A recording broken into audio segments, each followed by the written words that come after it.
सहना भवतु सहनौ भुनक्तु सह वीर्यं करवावहै तेजस्विनावधीतमस्तु मा विद्विषावहै। ओम शांति शांति शांति।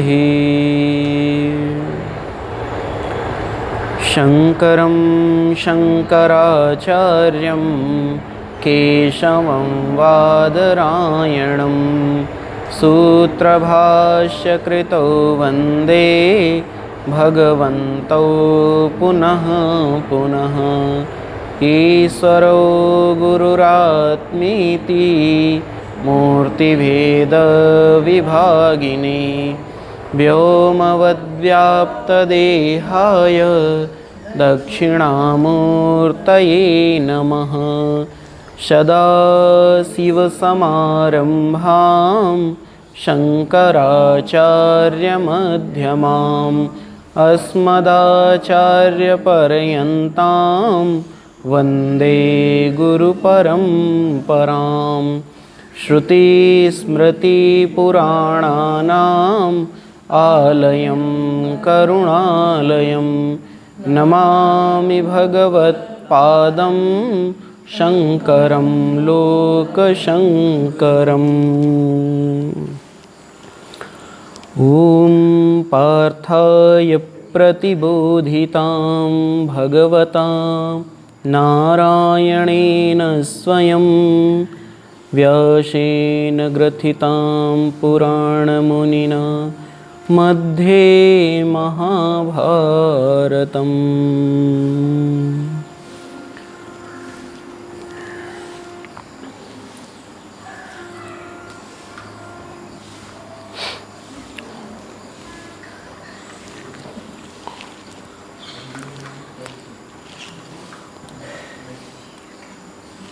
कल के स्वाध्याय में हम लोगों ने विचार किया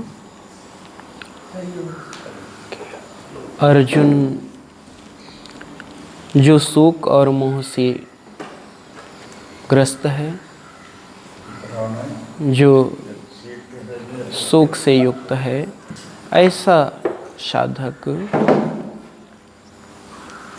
अपने भाव भगवान के सामने रखता है। उसकी वृत्ति के अंदर जो भी आता है, बुद्धि में जो भी आता है, वह अपनी तरफ से अपनी बुद्धि के अनुसार तर्क देता है। और जब वह तर्क देता है, भगवान चुपचाप उसके तर्कों को सुनते हैं एक अच्छे आचार्य के भांति। भगवान ने उसका पूरा का पूरा तर्क सुना। और जब भगवान ने उसके तर्क को श्रवण किया, उसके तर्कों को सुनने के बाद भगवान एक बात पूछते हैं अर्जुन से। अर्जुन, ये बता, तेरे मन के अंदर, तेरी बुद्धि में यह जो कुत्सित भाव आया, ये जो गंदगी आई, ये जो मैल आया, ये किस वजह से आया? इसका हेतु क्या है? क्या कारण है इसका? क्योंकि ये तेरे अपने अंदर की वृत्ति नहीं है, तेरे अपने अंदर का विचार नहीं है, ये कहीं ना कहीं से आया है। तो कुतस्त्वा कस्मलम इदम, इदम कस्मलम कुतः तु आगता। हे अर्जुन, ये जो मैल आया ना, ये गंदगी आई, ये कहाँ से आ गई? कुतः तु आगता, कहाँ से आई है? और अगर आ गई है तो कोई बात नहीं। अब इस गंदगी के वशीभूत, इस मैल के वशीभूत नहीं होना है, बल्कि अपने आप को इससे बाहर निकालना है। ऐसा दोराहा जब हम कर्तव्य के दोराहे पर खड़े हों, हमको विचार समझ में ना आए कि हम इधर जाएं या इधर जाएं, हम ये कर्म करें या ये कर्म करें, उस स्थिति में हमको करना क्या चाहिए? भगवान ने 3 प्रकार के प्रमाण दिए, 3 मापदंड स्थापित किए। उन मापदंडों का आश्रय लेकर के हमको अपने मार्ग पर आगे बढ़ना चाहिए। पहला मापदंड बताया, जो हमारे श्रेष्ठ जनों ने किया हो उस मार्ग का अनुकरण करें। ऐसी स्थिति उत्पन्न हुई हो तो कोई ऐसा प्रमाण मिलता हो हमारे श्रेष्ठ महापुरुषों का, जो उन्होंने ऐसी स्थिति उत्पन्न होने पर निर्णय लिया हो, उस निर्णय के साथ हमको जाना चाहिए। दूसरी चीज बताया कि अगर हम जो कर्तव्य करने जा रहे हैं, जो कर्म करने जा रहे हैं, उस कर्म को करने से हमको श्रेष्ठ लोक की प्राप्ति होगी या अधोलोक की प्राप्ति होगी, हमको स्वर्ग की प्राप्ति होगी या हमको उन कर्मों के परिणाम स्वरूप नरक की ओर जाना पड़ेगा। हमारे कर्मों का परिणाम श्रेष्ठ होगा, उससे उत्पन्न होने वाला जो फल होगा वह पुण्य होगा, या हमारे कर्मों के परिणाम स्वरूप हमको पाप मिलेगा। इस पर विचार करके हमको आगे बढ़ना चाहिए। और तीसरा और अंतिम मापदंड भगवान ने बताया कि अपने कर्तव्य पर, कर्म पर विचार करना चाहिए कि इस कर्म के परिणाम स्वरूप हमारे यश में वृद्धि होगी या हमको अपयश मिलेगा, हमें कीर्ति मिलेगी या हमको अपकीर्ति मिलेगी। तो 3 ये मापदंड बताए, अनार्यजुष्टम, अस्वर्ग्यम, अकीर्तिम। ऐसा कर्म करो जिससे अपकीर्ति ना हो, ऐसा कर्म करो जिससे आपको नरक आदि लोकों की प्राप्ति ना हो, और ऐसा कर्म करो जो आपके श्रेष्ठ जनों ने पूर्व में किया हो ऐसी स्थिति उत्पन्न होने पर। इन 3 मापदंडों पर विचार करो और कर्म के मार्ग पर आगे बढ़ जाओ। जिस कार्य के लिए जा रहे हो उसमें आप प्रवृत्त हो जाओ। भगवान एक तरह से डांटते हैं अर्जुन को, क्लैव्यम मास्मगमः पार्थ नैतत्युपपद्यते क्षुद्रम हृदय दौर्बल्यम त्यक्तः उत्तिष्ठ परंतप। अर्जुन, हृदय की दुर्बलता को त्यागो, नपुंसकता को मत प्राप्त हो और अपने कर्म के मार्ग पर, कर्तव्य के मार्ग पर आगे बढ़ो। जब भगवान ने इस प्रकार उपदेश किया, अर्जुन फिर वही मोह और ममता से युक्त बातें करता है। केशव, कैसे करूं मैं? आप बताओ। जिन पितामह भीष्म, आचार्य द्रोण की गोद में मैं खेला हूं, जिनके चरणों में मैं नित्य प्रणाम करता हूं, आज उनके ऊपर आप बाण चलाने की बात करते हो। सामने वही खड़े हैं, मैं कैसे लड़ूंगा उनके साथ? बहुत कठिन समय होता है जब ममता और आसक्ति के साथ युद्ध करना होता है, राग के साथ युद्ध करना होता है, तो बहुत कठिन होता है।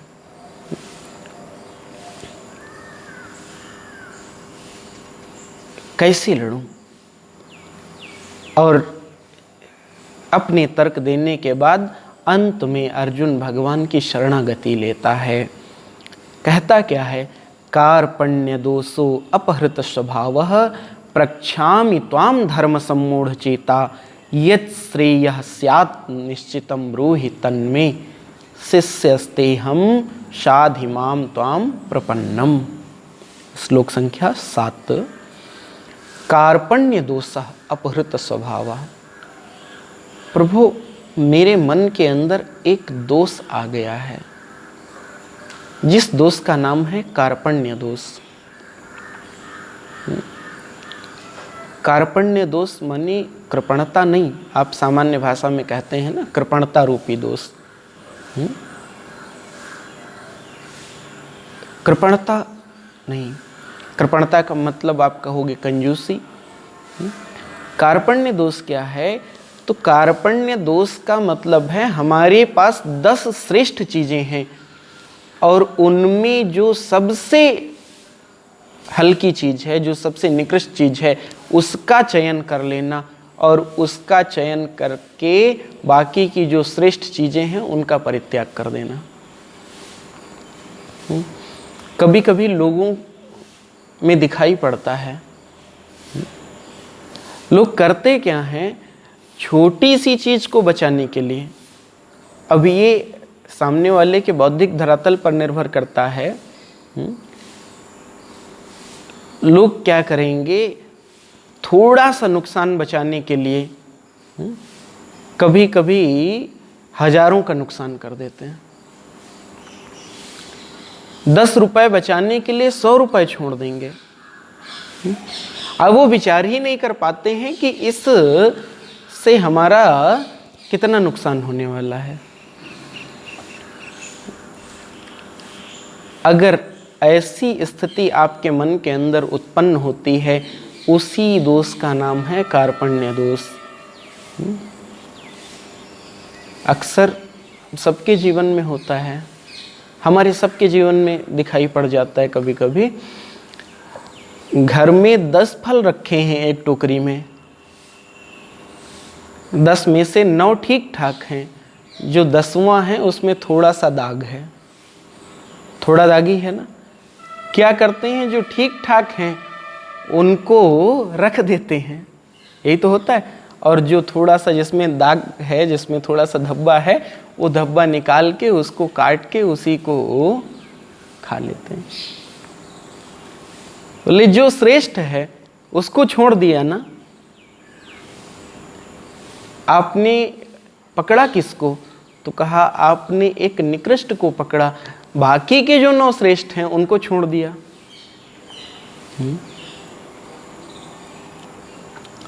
कभी कभी लोगों से पूछो तो वो कहते हैं, और फिर अपनी बात को सिद्ध करने पे भी तुल जाते हैं। कहते हैं विनाश काले समुत्पन्ने अर्धम त्यजति पंडिता। जब विनाश काल उत्पन्न हो ना, तो उस स्थिति में जब पूरा नष्ट हो रहा हो, तो उस स्थिति में जितना मिल जाए उसी को पकड़ लेना चाहिए। एक कहानी पढ़ी आप लोगों की? नहीं। 4 ब्राह्मण होते हैं, वो काशी से पढ़ के लौट रहे होते हैं, फिर कुछ घटनाएं बीच में घटती हैं। चौथे के साथ जो घटना घटती है, वो कहीं जाते हैं, किसी ने पढ़ा महाजनों एन गता सपंथा, तो महाजन माने श्रेष्ठ होता है, लेकिन उसने समझ लिया महाजन माने भीड़, जहाँ पर ज़्यादा लोग जा रहे हों, तो उनके पीछे चलने वाला मार्ग श्रेष्ठ होता है, तो उसका अनुकरण करके शमशान घाट पहुँच गया। फिर किसी ने पढ़ा दीर्घसूत्री विनश्यति, जो दीर्घसूत्री होता है वो नष्ट हो जाता है। तो कहीं उनको खाने के लिए सिवाइयाँ मिली, तो देखा वो सूत्र, तो उनको छोड़ करके भाग पड़े। किसी ने पढ़ा कि भाई ऐसा है, मित्रे धर्मम नियोजयत, तो उनका एक गधा था, उस गधे को कहीं बांध दिया। ये सारी घटनाएं। चौथे ने अपना जब पोथी ओथी निकाली, नदी में सब नदी पार कर रहे थे, एक डूबने लगा, तो चौथे ने अपनी पोथी निकाली, उसमें लिखा था विनाश काले समुत्पन्ने अर्धम त्यजति पंडिता। जो विद्वान होता है, जब विनाश काल उत्पन्न होता है तो जितना मिल जाता है उतना स्वीकार कर लेता है। तो उसके पास एक चाकू था, उसने उसकी चोटी पकड़ी जो डूब रहा था और गर्दन से उसको काट लिया। बोले जितना डूब रहा है वो जाए, जितना बाहर है वो तो मिलेगा ना। तो ऐसे तर्क के साथ नहीं चलना है। कार्पण्य दोष माने निकृष्ट का वर्ण श्रेष्ठ को त्याग करके। हम सब के जीवन में अक्सर दिखाई पड़ता, कहीं ना कहीं हम करते हैं। आज वही दोष अर्जुन के सामने है, अर्जुन के अंदर वही दोष है। अर्जुन निर्णय नहीं कर पा रहा है कि मैं पितामह भीष्म, आचार्य द्रोण, हमारे जो ये भाई बंधु हैं, इनके साथ युद्ध करूं या ना करूं। जबकि श्रेष्ठ तो ये है ना कि क्षत्रिय है, धर्म की रक्षा के लिए युद्ध करना है तो उसको युद्ध करना चाहिए। लेकिन वो ऐसा विचार नहीं कर पा रहा। फिर जब यह दोष आ गया, किया क्या? जो अर्जुन को श्रेष्ठ बनाता है वो गुण कौन सा है? तो कहा प्रक्षामि त्वाम धर्म सम्मूढ़ चेता। हे केशव, मैं धर्म और अधर्म के विषय में मोहित हो गया हूँ। मैं निर्णय नहीं ले पा रहा हूँ कि धर्म क्या है और अधर्म क्या है। इसलिए मैं आपसे पूछ रहा हूँ, यही जो गुण है ये अर्जुन को श्रेष्ठ बनाता है। अगर हम निर्णय ना ले पाएं तो हमको किसी श्रेष्ठ के पास जाकर के उसकी बात माननी चाहिए। लेकिन कुछ लोग होते हैं ना, उनका एक विषय होता है कि नहीं, हम जो कह रहे हैं बस वही सत्य है। कभी कभी आपके यहाँ जो काम करने वाले लोग होते हैं उनसे कहो ये काम कर लो, तो तुरंत अगला वाक्य उनका होगा, अगर ये काम ऐसे नहीं ऐसे कर लें तो।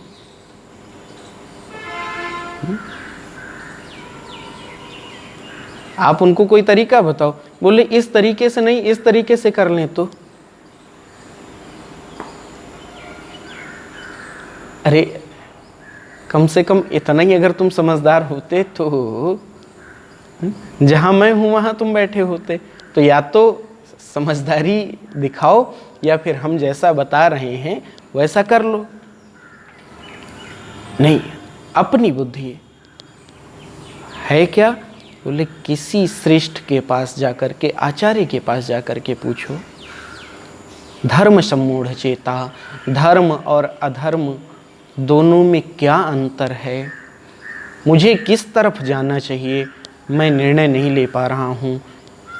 इसलिए हे केशव, हे गोविंद, यत् श्रेयः स्यात्, जो कल्याणकारी हो मेरे लिए, जो कल्याणकारी हो, जो श्रेय हो, जो हितकर हो, ऐसे मार्ग का प्रतिपादन करो। भगवान ने कहा भाई क्यों करूं, तेरा कर्जा ले रखा है क्या? क्यों बताऊं मैं तुझे? तब अर्जुन कहता शिष्यस्ते हम, मैं शिष्य हूं आपका, साधिमाम, मुझे शिक्षित करो, मुझे बताओ। त्वाम प्रपन्नम, आपकी शरण में आया हुआ हूँ। शिष्यस्ते हम साधिमाम त्वाम प्रपन्नम यत् श्रेयः स्यात् निश्चितम ब्रूहि। जो कल्याणकारी हो उसको निश्चित रूप से आप मुझसे कहो। और अपनी स्थिति बताता है, अपनी स्थिति का वर्णन करता है अर्जुन। नहीं प्रपश्यामि ममापुनुद्याद् यक्षो कमुक्षो क्षणमिन्द्रियाणाम अवाप्य भूमा वसपन्न मृद्धम राज्यम सुराणाम अपि चाधिपत्यम। हे गोविंद, मैं देख रहा हूँ कि अगर स्वर्ग आदि मुझे मिल जाए, देवताओं के जैसा यश बल संपत्ति सब मुझे मिल जाए, तो भी मैं अपने आप को सुखी नहीं देखता। कुछ ऐसा मुझे दिखाई नहीं पड़ रहा जो मुझे सुखी रख सके, जो मुझे प्रसन्न रख सके। नहीं, अगर कहीं सुख दिखाई पड़ता तो मैं आपकी शरण में नहीं आता। मैं सुख चाह रहा हूँ और मुझे जिस जगह पर खड़ा हूँ वहाँ किसी तरफ सुख नहीं दिखाई पड़ रहा है। तो अब आपको निर्णय करना है कि मैं किधर जाऊँ, मेरे लिए क्या कल्याणकारी रहेगा, आप मुझे बताओ। इस प्रकार से अर्जुन ने भगवान से कहा। संजय उवाच एवमुक्त्वा हृषीकेशं गुणाकेशः परन्तप नायोत्स्य इति गोविन्दम् उक्त्वा तूष्णीं बभूवः तम् उवाच हृषीकेशः प्रहसन्निव भारत सेनयोरुभयोर्मध्ये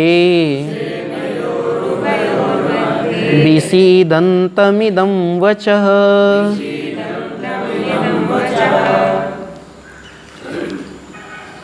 एवं उक्त्वा हृषीकेशं गुणाकेशः परन्तप नायोत्स्य इति।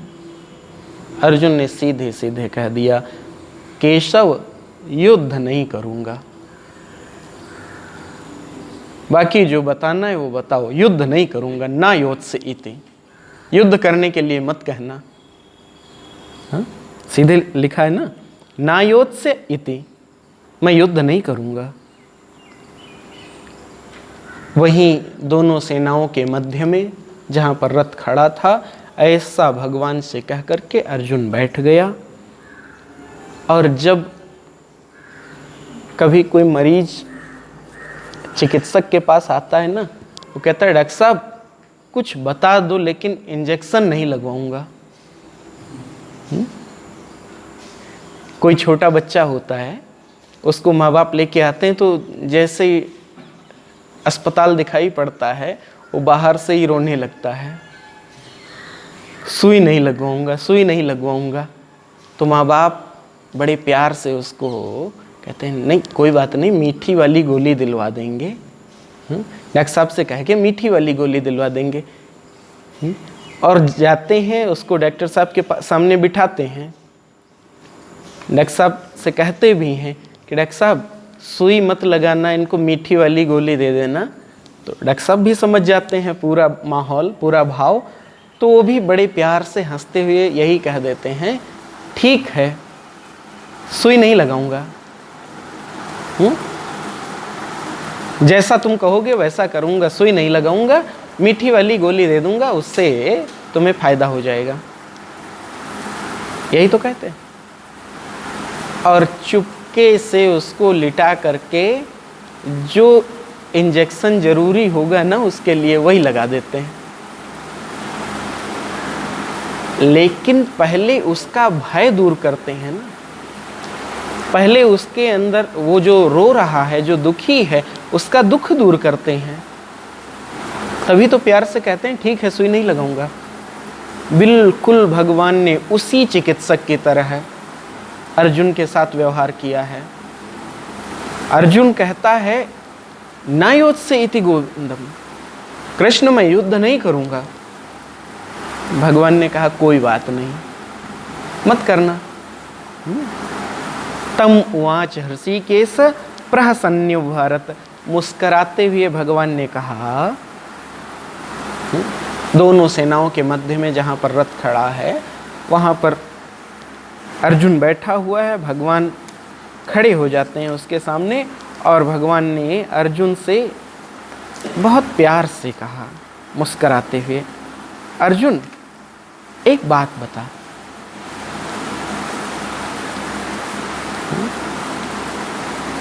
एक बात बता तो।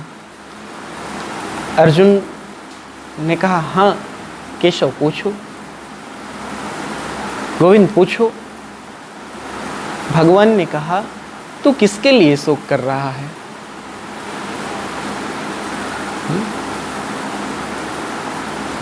किसके लिए दुखी है? किसके लिए परेशान है?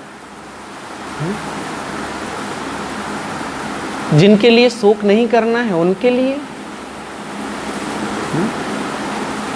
मैं इतनी देर से तुझको सुन रहा था, तू बातें तो बहुत अच्छी अच्छी कर रहा है, लेकिन जो व्यवहार है तेरा वो बिल्कुल उन बातों से उलट है।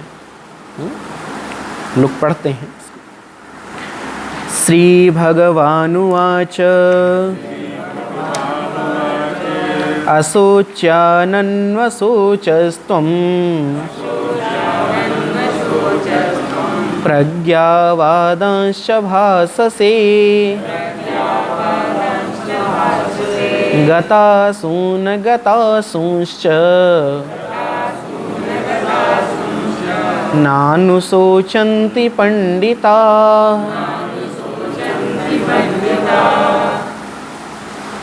अशोच्यानन्वशोचस्त्वं प्रज्ञावादांश्च भाससे। अर्जुन तू बातें तो विद्वानों की जैसी कर रहा है, प्रज्ञावादांश्च भाससे, जैसे विद्वान लोग बोलते हैं बिल्कुल वैसे ही बोल रहा, वैसे ही बातें कर रहा है। लेकिन व्यवहार कैसा है? तो कहा व्यवहार बिल्कुल इसके उलट है, व्यवहार बिल्कुल इसके विपरीत है।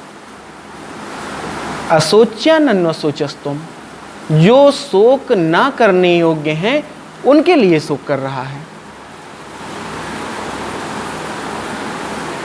अभी थोड़ी देर पहले ही अर्जुन ने भगवान से बोला था ना कि कृष्ण अगर युद्ध होगा तो जब परिवार के पुरुष मर जाएंगे तो स्त्रियां दूषित हो जाएंगी, फिर वर्ण संकर संतानें पैदा होंगी, पितर लोग पिंड तर्पण आदि स्वीकार नहीं करेंगे, तो संस्कृति नष्ट हो जाएगी, संस्कृति नष्ट होने से सनातन धर्म नष्ट हो जाएगा।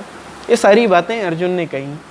उन्हीं को आधार बना करके भगवान कहते हैं बातें तो तू बड़ी अच्छी अच्छी कर रहा है, बातें कर रहा है विद्वानों के जैसे, व्यवहार है बिल्कुल नासमझों के जैसे। जो असोच्य हैं, जिनके लिए शोक नहीं करना चाहिए, उनके लिए शोक कर रहा है। और ये तो नियम है, गतसून गतासूंश्च नानुशोचन्ति पंडिताः।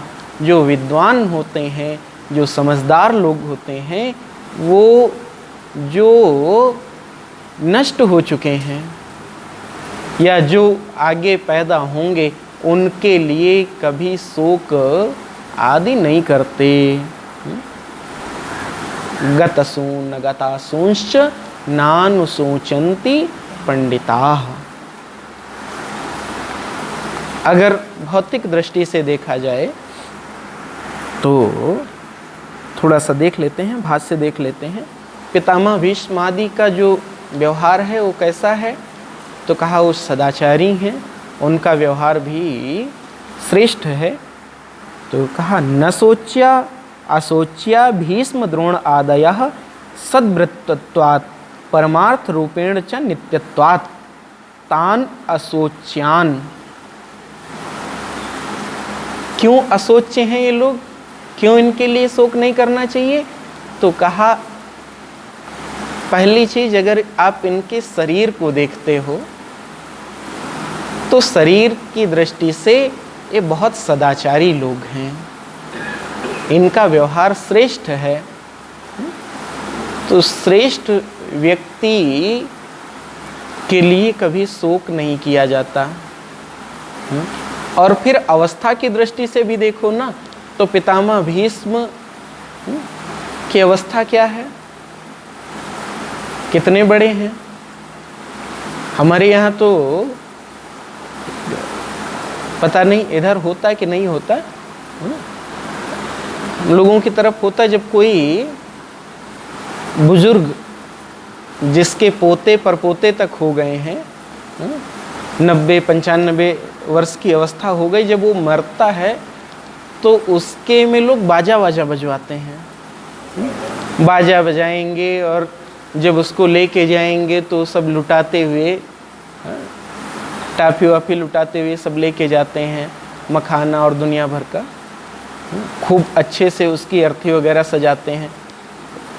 अगर देखा जाए तो इस हिसाब से तो इनकी अवस्था भी हो गई है, तो काहे इनके लिए शोक कर रहे हो? नानुशोचस्त्वम, ये शोक करने योग्य नहीं है। और अगर परमार्थ की दृष्टि से देखा जाए तो च नित्यत्वात्, परमार्थ की दृष्टि से तो ये नित्य है ना। ये शरीर मर जाएगा, शरीर बदल जाएगा, लेकिन पितामह भीष्म कभी मरेंगे क्या? इनके अंदर जो चेतन है वह चेतन कभी नष्ट होगा क्या? नहीं नष्ट होगा। तो जब चेतन नहीं नष्ट होगा तो फिर काहे शोक कर रहे हो? शोक करने का कोई मतलब ही नहीं बनता है। लेकिन फिर भी तुम शोक कर रहे हो, इसलिए हे अर्जुन तुम्हारा शोक करना सर्वथा अनुचित है। तुमको शोक नहीं करना चाहिए। नन्न सोचस्तम, नहीं सोचना चाहिए। ठीक है। अनुशोचितवान असिते म्रियन्ते मन निमित्तम अहम तय विना भूता किम करिष्यामि राज्य सुख आदि न इति। तुम बड़ा परेशान हो कि मैं इनके बिना राज्य आदि का सुख कैसे भोगूंगा। तुमको सृष्टि का नियम नहीं मालूम कि जो आया है वो एक ना एक दिन मरण को प्राप्त होगा, मृत्यु को प्राप्त होगा। इसलिए इनके मरने पर भी तुमको शोक नहीं करना है, क्योंकि मरेगी यह देह, वो चेतन कभी नहीं मरता। तो इसलिए इनके लिए शोक करने का कोई हेतु नहीं बनता। त्वं प्रज्ञावादान प्रज्ञावताम बुद्धिमताम वादान च वचनानि च भाससे। बातें तुम कर रहे हो बिल्कुल विद्वानों के जैसे, ऐसे व्यक्ति के जैसे बातें कर रहे हो जिसकी प्रज्ञा बहुत जगी हुई हो, लेकिन व्यवहार तुम्हारा कैसा है? तो कहा व्यवहार बिल्कुल इसके विपरीत है, बिल्कुल इसके इतर है। तद एतद मौढ़्यम पांडित्यम च विरुद्धम आत्मनि दर्शयसि उन्मत्त इव इति अभिप्रायः। भगवान कहते हैं कि लग रहा है तुम्हारा व्यवहार और तुम्हारी बातें देख करके कि जैसे कोई एक पागल व्यक्ति हो। उन्मत्त इव, एक पागल व्यक्ति की तरह से तुम्हारा व्यवहार है। बातें विद्वानों जैसी, व्यवहार मूर्खों के जैसा, मौढ़्यम मूढ़ व्यक्ति के जैसा। इसलिए अर्जुन शोक मत करो। यस्मात् गतासून गत प्राणान मृतान, जो मर चुके हैं। अगतासून अगत प्राणान जीवतः, जो पैदा होंगे या जो अभी जीवित हैं। च न अनुशोचन्ति पंडिताः आत्मज्ञा, जो आत्मज्ञानी लोग हैं, जो विद्वान हैं, ऐसे लोग इस तरह के लोगों के लिए किसी भी प्रकार का शोक नहीं करते। पंडिता मने पंडा आत्म विषया बुद्धि एसाम ते ही पंडिताः। पंडित शब्द की परिभाषा की यहाँ पर, जिसके अंदर आत्म विषयक बुद्धि हो, जिसके अंदर कुशल बुद्धि हो, पंडा बुद्धि हो। कहाँ से लिया गया इस परिभाषा को? तो कहा बृहदारण्यक उपनिषद से। पंडा आत्म विषयक बुद्धि, पांडित्यम निर्विद्य, ऐसी जिसके अंदर आत्म विषयक बुद्धि हो उसको कहते हैं पंडित। इसलिए परमार्थ की दृष्टि से भी इनके लिए शोक करना अनुचित है और भौतिक दृष्टि से भी इनके लिए शोक करना अनुचित है। अर्जुन तुझको शोक नहीं करना चाहिए। ठीक, भौतिक दृष्टि से इसलिए नहीं करना चाहिए कि यह अपनी अवस्था को भी लगभग पूर्ण कर चुके हैं, ये सदाचारी लोग हैं, शिष्ट लोग हैं। इनके शरीर छूटने पर किसी तरह का शोक नहीं करना चाहिए। ठीक है, श्रेष्ठ गति को प्राप्त करेंगे, ऐसा विचार करके आपको शोक नहीं करना चाहिए। और आत्म विषयक दृष्टि से चेतन कभी नष्ट नहीं होता, ये शरीर बदलता है, ऐसा विचार करके तुझको शोक नहीं करना चाहिए। ठीक है। कुतः ते अशोच्या, ये क्यों शोक न करने योग्य हैं? यतो नित्या कथम, ये नित्य कैसे हैं? यह अगले श्लोक में भगवान बताते हैं। ये शोक करने योग्य क्यों नहीं है, नित्य वस्तु के लिए शोक क्यों नहीं करना चाहिए, ऐसी सारी विषयों को भगवान अगले श्लोक में बताते हैं। न त्वेवाहं जातु नासम् न त्वं नेमे जनाधिपा न चैव न भविष्यामः सर्वे वयमतः परम्।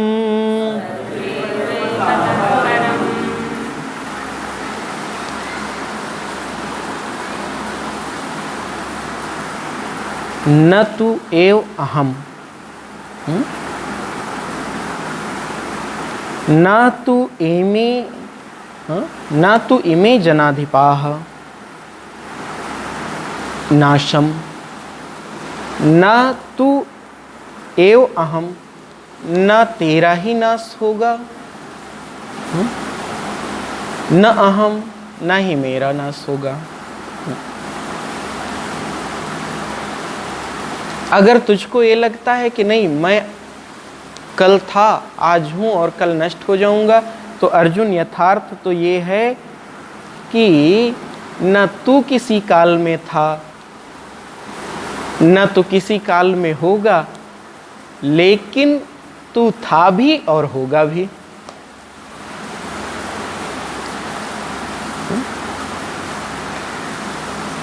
दो दृष्टि से विवेचन है यहाँ पर। अगर शरीर की दृष्टि से देखा जाए तो तू आज है, कल नहीं होगा और शायद कल नहीं था। अच्छा, जब युद्ध हो रहा था उससे 60-70 साल पहले अर्जुन था क्या? नहीं था ना। 10-20-50 साल बाद और शायद नहीं होगा। हम लोग आज हैं, 35-40 साल पहले थे क्या? कुछ लोग रहे होंगे जो 50 साल के हैं, वो रहे होंगे शरीर की दृष्टि से, लेकिन चेतन की दृष्टि से या आप दूसरे शरीर में कहीं ना कहीं तो रहे होंगे ना। जीवात्मा की दृष्टि से आप आज मनुष्य के शरीर में हैं, हो सकता है कल कौवे के शरीर में रहे हों।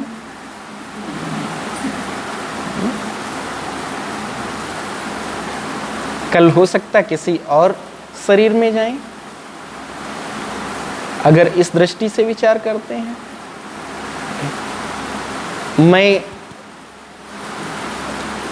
तू कल नहीं था, ये राजा लोग कल नहीं थे, कल आज हैं कल नहीं होंगे, लेकिन फिर भी यह सब थे और तू भी था। शरीर की दृष्टि से नहीं हो सकते हैं, लेकिन चेतन की दृष्टि से ये हमेशा रहते हैं। ऐसा मान लो कि शरीर की दृष्टि से कल शरीर इनका ये नहीं था, किसी और शरीर में थे, आज इस शरीर में है, कल किसी और शरीर में होंगे, लेकिन होंगे ना, चेतन की दृष्टि से तो होंगे। जब नहीं थे और थे, ऐसा भगवान ने उसको चक्कर बताया ना अर्जुन को थोड़ा सा, तो एक भ्रम सा भी पैदा हो गया मन में। उसको लगा समझाना क्या चाहते हैं। भगवान सीधे सीधे अर्जुन से कहते हैं, अर्जुन अगर देखा जाए तो शरीर की दृष्टि से ये राजा लोग कल नहीं थे, और कल युद्ध होगा, ये मार दिए जाएंगे तो भी शरीर की दृष्टि से नहीं होंगे। तो इसका मतलब ये नहीं है कि इनका नाश हो गया, ये फिर भी रहेंगे चेतन की दृष्टि से। न चैव न भविष्यामः सर्वे वयमतः परम्। थोड़ा सा भाष्य देखते हैं तो और स्पष्ट हो जाएगा। न तु एव जातु कदाचिद न अहम आसम किंतु आसम एव। न तु एव जातु कदाचिद न अहम आसम। मैं किसी काल में नहीं था, किंतु अवश्य था, निश्चित रूप से था। शरीर की दृष्टि से नहीं था, लेकिन वो जो तत्व है, तत्व की दृष्टि से हमेशा था। क्योंकि तीन दृष्टि है ना, विचार करने की तीन दृष्टि है, तीन धरातल हैं। जब आप विचार करते हो तो एक दृष्टि होती है इस शरीर को देख करके विचार करती है, दूसरी दृष्टि होती है जो विचार करती है इस शरीर के शरीर के अंदर जो 19 तत्वों से मिलकर के बना एक जीव है, जिसको हमने कहा जीवात्मा। दूसरी दृष्टि है ये, और तीसरी दृष्टि है जिसको हमने कहा सर्वव्यापक नित्य चैतन्य आत्मा। इन्हीं तीन दृष्टि से विचार होता है। कठिन हो रहा है क्या? थोड़ा सा और एक श्लोक के माध्यम से समझें। जब हनुमान जी मिले भगवान श्री राम से, भगवान श्री राम से मुलाकात हुई किष्किंधा में, तो वहां पर पूछते हैं ऋषिमुख पर्वत के पास, कौन हो आप? ऋषिमुख पर्वत पर पूछा कि आप कौन हो, आपका परिचय क्या है? तो जब परिचय पूछते हैं तो उसमें भगवान श्री राम ने अपना परिचय जो उनको बताना था उन्होंने बता दिया। कोसलेश दशरथ के जाए, हम पितु वचन मान वन आए, नाम राम लक्ष्मण दो भाई, संग नारी सुकुमार सुहाई। यही परिचय वहाँ पर भगवान ने दिया है कि मैं राजा दशरथ का पुत्र हूँ, ये मेरा अनुज लक्ष्मण है, साथ में मेरी पत्नी थी जो राक्षसों ने जिसका अपहरण कर लिया, चुरा लिया है, हम उसी को ढूंढ रहे हैं। फिर हनुमान जी से पूछा, ब्राह्मण देवता अपना परिचय दो। तो हनुमान जी ने जो परिचय दिया है वो तीन दृष्टि से दिया है। प्रभु, किस दृष्टि से आप मेरा परिचय जानना चाहते हैं? अगर शरीर की दृष्टि से जानना चाहते हैं, यहाँ पर बिल्कुल ध्यान दीजिएगा तो एकदम स्पष्ट हो जाएगा। शरीर की दृष्टि से जानना चाहते हैं तो देह दृष्टया तु दासो हम। ये जो पंचभौतिक शरीर है ये आपके पास भी है, मेरे पास भी है। इस दृष्टि से अगर आप जानना चाहते हो तो अहम दासः, आप मेरे स्वामी हो, मैं आपका सेवक हूँ। देह दृष्टया तु दासो हम, जीव दृष्टया त्वद अंशकः। अगर जीवात्मा की दृष्टि से आप मेरा परिचय जानना चाहते हो तो जो सामर्थ्य आपके अंदर अनंत मात्रा में है वो मेरे अंदर थोड़ा सा कम है। अगर आप समुद्र हो तो मैं उस समुद्र से निकाली हुई एक बूंद हूँ। और अगर चेतन की दृष्टि से आप मेरा परिचय जानना चाहते हो तो वस्तु तस्तु त्वम एव अहम। चेतन की दृष्टि से जो आप हो वही मैं हूं। इति में निश्चितामति ही। तो अब आप किस दृष्टि से विचार करते हो? अगर शरीर की दृष्टि से विचार करते हो तो ये राजा लोग कल नहीं पैदा हुए थे, आज हैं, और कल हो सकता है ये सब के सब मारे जाएं। तो क्या तुम इनको ये मान लोगे कि ये सब नष्ट हो गए, मैंने इन सब को नष्ट कर दिया? ऐसा नहीं है अर्जुन। ये जब कल नहीं थे तो भी थे, आज भी हैं और कल भी रहेंगे चेतन की दृष्टि से।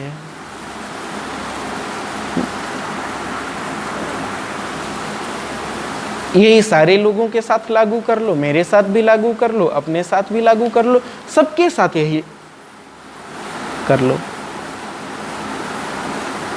इसलिए अगर ऐसा सोच करके तुम युद्ध नहीं करना चाहते तो ये तुम्हारी नासमझी है। सर्वे वयम अतः परम न चैव न भविष्यामः। शरीर की दृष्टि से कल ये नहीं थे, कल ये नहीं होंगे, लेकिन चेतन की दृष्टि से हमेशा इनकी सत्ता है। तो इन सब के लिए शोक करना सर्वथा अनुचित है, इनके लिए शोक करना उचित नहीं है।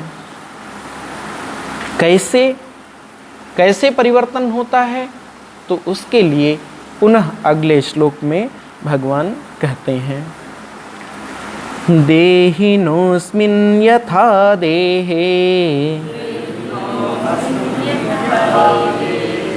कौमारं यौवनं जरा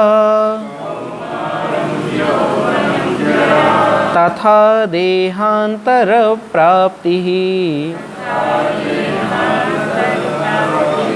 धीरः तत्र न मुह्यते।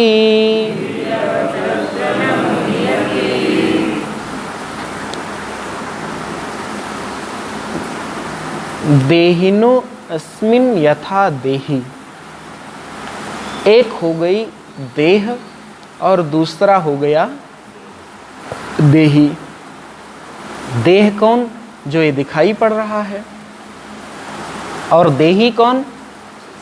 जो इसमें बैठ करके जो भी सुख दुख, हानि लाभ, जय पराजय, जो भी भाव हैं, उन भावों का जो अनुभव कर रहा है।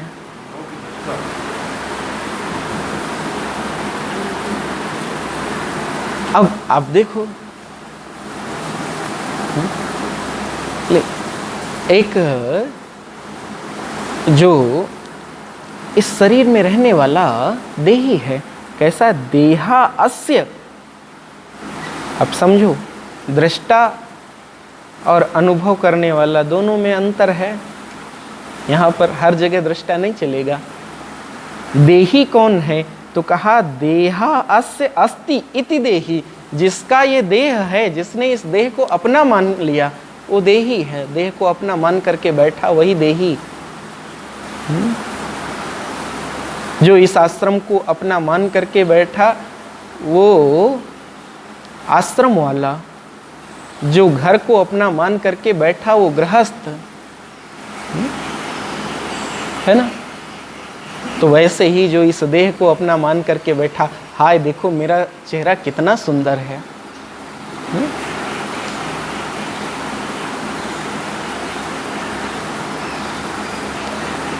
मेरी नाक पे झाई हो गई, क्या लगाऊं कि ठीक हो जाए? क्यों? बोले ये नाक मेरी है। इस नाक को अपना मान के बैठा, इस आँख को अपना, मेरी आँख में दर्द हो रहा, मेरे कान से कम सुनाई पड़ रहा। आँख, नाक, कान, ये सारी चीज़ें जो मिल करके इस देह को बनाती हैं, इन सब को अपना मानने वाला, इस देह को अपना मानने वाला जो है, उसका नाम है देही।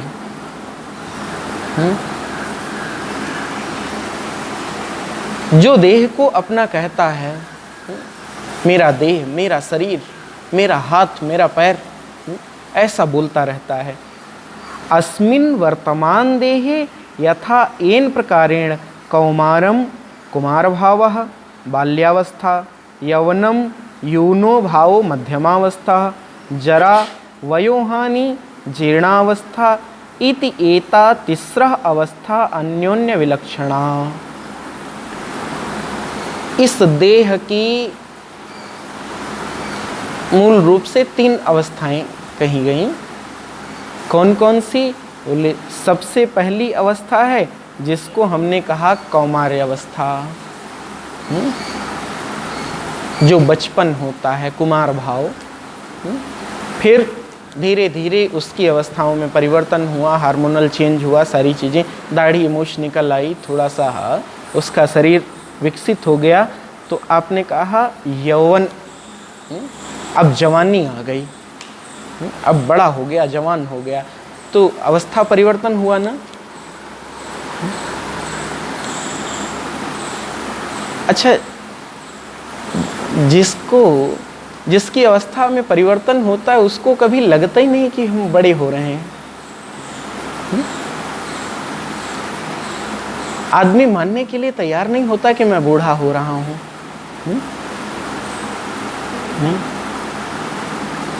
हम तो जैसे कल दिखाई पड़ते थे वैसे ही हैं, जबकि अंदर अंदर उनको भी लगता है कि वो सामर्थ्य अब नहीं है, लेकिन नहीं, मैं जैसा था वैसा ही। ले अवस्था परिवर्तन होता, एक के बाद दूसरी, दूसरी के बाद तीसरी यौवनावस्था आती है, जिसको हमने कहा मध्यमावस्था, बीच की अवस्था है। और फिर धीरे धीरे अंग शिथिल होने लगते हैं, जरा अवस्था, वयोहानि, जीर्णावस्था। ये तीनों अवस्थाएं परस्पर एक दूसरे से भिन्न हैं, एक दूसरे से विलक्षण हैं, अलग अलग हैं। तासाम प्रथमावस्था न से न नासो।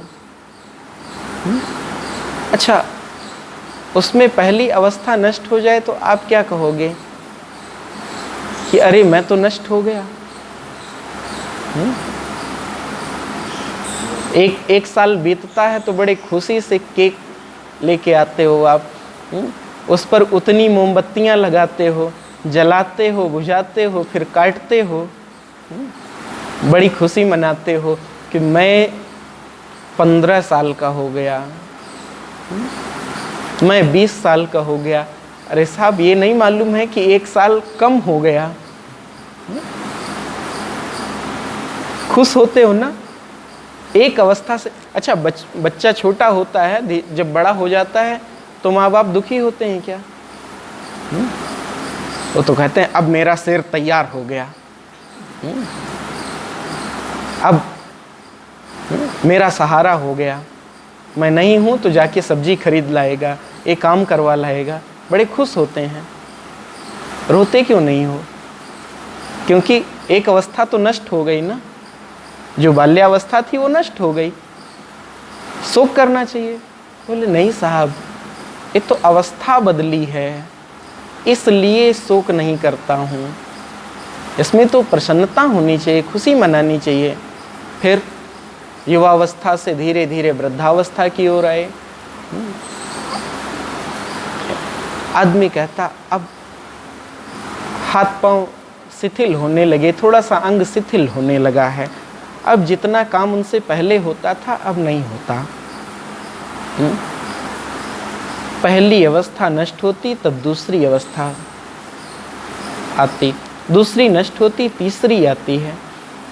आप देख लो, जब आप कोई बीज बोते हो तो जब तक बीज नष्ट नहीं होता है तब तक उसके अंदर से पौधा नहीं निकलता। बीज नष्ट हुआ, फिर पौधा निकला, फिर धीरे धीरे पौधे में भी अवस्था परिवर्तन हुआ। 2 पत्तियां, 2 से 4, 4 से 6, फिर 8, 10, फिर सैकड़ों हो जाती हैं। तथा देहांतर प्राप्ति धीरः तत्र न मुह्यति। हो सकता कोई शोक करता हो, लेकिन जो विवेकी हैं, जो धीर पुरुष हैं, वो अवस्था परिवर्तन पर तरही अविक्रियस्य एव द्वितीय तृतीय अवस्था प्राप्ति आत्मनो दृष्टा। अच्छा, आत्मा में कोई परिवर्तन हुआ क्या? जो धीर व्यक्ति होता है उसकी दृष्टि उसी चेतन पर होती जहाँ कोई परिवर्तन नहीं है। आदमी क्या करता है? अवस्था परिवर्तन के साथ हो सकता है थोड़े बहुत लोग दुखी भी होते हों, तो कहा तथा तद वद एव देहाद अन्यो देहांतरम तस्य प्राप्ति देहांतर प्राप्ति अविक्रियस्य एव आत्मनः इत्यर्थः। धीरो धीमानः तत्र एवं सति न मुह्यति न मोहम आपद्यते। अवस्था परिवर्तन पर, एक अवस्था से दूसरी अवस्था में जाने पर जो धीर व्यक्ति हैं वह इस बात को समझते हुए कि चेतन में, उस परम तत्व में किसी प्रकार का कोई परिवर्तन नहीं होता, ऐसा विचार कर, ऐसा समझ कर अवस्था परिवर्तन के लिए भी शोक नहीं करते।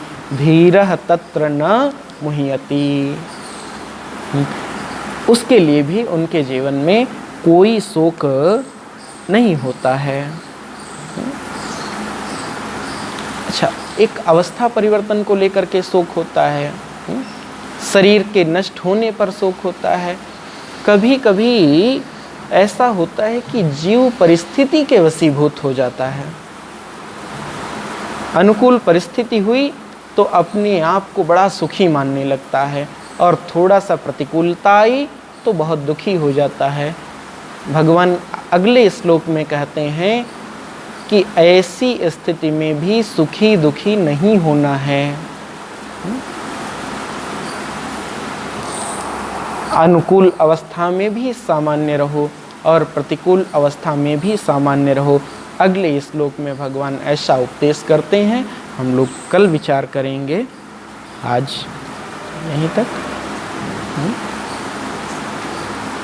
थोड़ा सा हो सकता है कुछ लोगों को कठिन लगे, लेकिन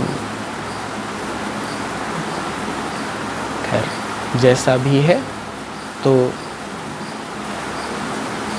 कार्पण्य दोष साधक के जीवन में नहीं होना चाहिए। अगर कार्पण्य दोष है तो हम सबको चाहिए कि उस दोष का निराकरण करें। जब बीमारी पता चल जाती है ना, तो उसका इलाज संभव होता है। अब हमको पता चल गया कि कार्पण्य दोष क्या है, तो कार्पण्य दोष पता है तो अब हम उसका निदान भी कर सकते हैं। 4 श्रेष्ठ चीज़ें हों, उनको छोड़ करके किसी निकृष्ट को पकड़ लेना, किसी निकृष्ट को प्राप्त कर लेना, इस दोष का नाम है कार्पण्य दोष। कंजूसी नहीं, बल्कि श्रेष्ठ और निकृष्ट में विचार न कर पाना और जा करके निकृष्ट का वर्ण कर लेना। दुर्योधन के अंदर एकदम स्पष्ट दिखाई पड़ता है ना, एक तरफ भगवान है और दूसरी तरफ सेना है। वर्ण किसका किया? उसको लगता है कि ये अकेले क्या कर पाएंगे, बोले हमको आपकी सेना चाहिए, लेके गया। कार्पण्य दोष। तो कार्पण्य दोष साधक के जीवन के लिए बहुत ही अनुपयोगी है। हम सबको प्रयास करके उसका नाश करना चाहिए, और जीवन में शोक के लिए कहीं कोई स्थान नहीं है, किसी भी रूप में। इसलिए शोक मत करो, दुखी मत हो। बोलिए सच्चिदानंद भगवान की। ओम पूर्णमदः पूर्णमिदं पूर्णात् पूर्णमुदच्यते पूर्णस्य पूर्णमादाय पूर्णमेवावशिष्यते। ओम शांतिः शांतिः शांतिः। हरि ओम। श्री गुरुभ्यो नमः। हरि ओम।